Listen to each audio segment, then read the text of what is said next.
focusing on the country's matriculants and celebrating with those that got outstanding results. Well, today we're speaking to Anje Venter and her mother. And Anje is one of the top achieving matriculants from Bloemfontein. Now, Bloemfontein is the capital city of the Free State province, which, as you know, outperformed all the other provinces in terms of matric results this year. Let's join Anje and her mother Hettie now to find out exactly what happened. Anje Venter, congratulations and well done on your results. How are you feeling? Overwhelmed, I think, but very excited. It's such an honor, and I'm just really excited. I guess relieved as well that it's all over. Yes, very. I was so stressed 2 days before the time, so when it finally came, I was very glad and relieved with my results. So. Now, Hettie, you must be a very proud mother. Tell us about this last year. Was it worse for her or was it worse for you? Oh, we are extremely, extremely proud. We couldn't, we knew that this thing that when she was announced as the top performer, that all her hard work was it paid off, and she worked very, very hard through the year. We tried to take off the pressure and the stress that she's putting herself on her, but no, everything paid off, and she deserves everything. All right, I'm going to ask you this question. I'm going to ask you this question because she can't tell me herself, but has she always been a gifted student throughout her school career?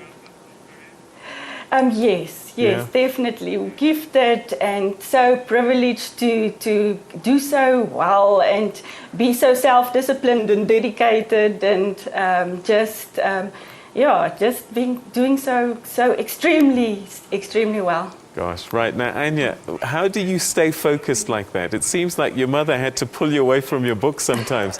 How do you stay focused and motivated? I guess since primary school, I've been very self-disciplined and so on. I learned then already how to work hard and to always work. And especially now in high school, I don't know, I just told myself I have to work hard immediately. I have to keep on working because it will pay off. And I soon enough realized that it does pay off to stay focused, and yes. All right, so the class of 2014 are going to be going back to school now. What would your advice be to them? I mean, I would imagine you've got to also find time for everything else, like sports, cultural activities, and even just being a teenager. Yes, I would say you must definitely find the balance immediately, especially in your matric year. There's so much events and so on, and you shouldn't leave that behind, and you should still focus on your academics, but then just make sure the time that you spend on other events and social events, on sports and so on, you must just work that time in other times. And so, but definitely do sport, do everything like that. Me myself, I've took part in a drama in a play at school the first term. I did sports a bit and so on, so I also made sure that I kept that balance, and it worked out for me and everyone else. You should really go for it. Just do whatever you can in your matric year. Now, Hettie, what can parents do to help students? Obviously, Anje's gifted, but she certainly worked hard as well. But what sort of support can you give your children, do you think, in a matric year? Definitely what we try to do is to keep and give a loving, caring environment, keeping her cool and calm, and just taking some pressure off her, not having her washing dishes all the time or things like that, and just keeping her focused, and also trying to let them do some social events and things like that, not just studying and studying, but also keeping focused on your studies. How much communication did you have with the school and her teachers during the year, and perhaps even just through high school? I would imagine that taking an interest also helps, doesn't it? Yes, for sure. Definitely keeping contact with the school, knowing who's the teachers, and I must say she was in a extremely excellent school. Her principal, her teachers, Educators did whatever they could, working hard, working evenings, holidays, etc. So, and the parents, as parents, we kept, all the time knowing what they are doing, where are they, and things like that, keeping, up to date with everything going on at school. All right. Anja, what's the best way to study, do you think?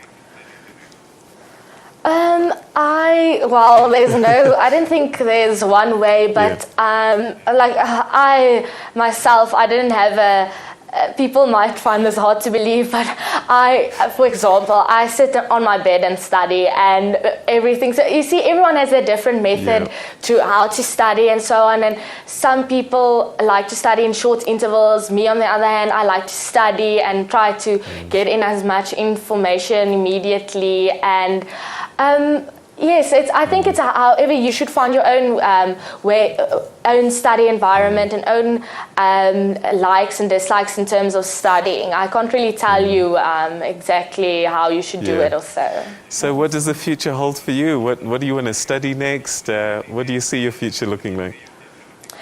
I'm going to be studying actuarial sciences at the University of Free State now, and I really want to maybe work in London for 2 years or so when I've done my honours degree and so on, but then I'll come back to South Africa and I'll see where that leads me. I'll see. I'm not sure now at the moment. And Mommy, is she going to do some dishes now that she's finished her exams? Oh yes, for sure. Now she must do her part at home also. I gave her off long enough. All right, to both of you, thank you very much for sharing this time with us and sharing this beautiful story. And congratulations again, once again, Anja, and good luck with your studies. And Hettie, well done on raising a beautiful child. Well done. Thank you very much. Thank you. Bye-bye. All right, so top performing student in the top performing province, Bloemfontein, and the Free State province. We're going to take a quick break.